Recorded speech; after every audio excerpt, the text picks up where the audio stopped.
Aka aytsam ishonmaysizda. Damaschilarning davri keldi aka. Mana men sizga aytayapman, Damaschilar davri keldi. Oylik to'lovi 2.400.000 so'mdan Damasda. Hech qayerda yo'q bunaqasi. Hech qayerda yo'q. Mana men aytayapman. Kelasiz, bitta pasport bir kunda, boshqa hech narsa kerak emas. Shunday kelasiz, mashinani tanlaysiz, yoqadi, minasiz, ketasiz aka. Hech narsa qilmaysiz. Mashinamiz Damas 2019-yilda ishlab chiqarilgan, yurgani 118.000. Holati zo'r. Bitta chaqa-chuqa joylari bor, ko'rsatib olaverasiz, lekin mashina ideal darajada. Qo'shimcha ma'lumot uchun pastda raqamlarimni qoldiraman, bemalol aloqa chiqaverasizlar. Aytgancha like, podpiska esdan chiqmasin. Mashinamizga 4 ta yangi balon qo'yib qo'yilgan, yumshoqlaridan. Mashinamizning tashqi ko'rinishlari, holatlari tayyor mashina, даже metan gazlargacha qo'yib qo'yilgan akalar. Kelasiz, olasiz, minasiz. Salon holatlari ham chiroyli holatda turibdi. Mana zavodskiy holatda.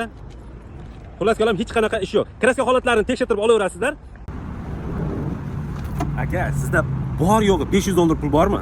$500 bo'lsa yetadi aka. Mana shu mashinani olasiz, minasiz, ketasiz. Agar yo'q, men naqd pulga olaman, menga kredit kerak emas desangiz, mana 61 million so'm olib keling, mening keting aka. Yana nima qilib beraylik? 19-yilda emas, 61 million so'm. Kim beradi? Damas izlab yurgan tanishlaringizda astagina jo'natib qo'yaverasizlar.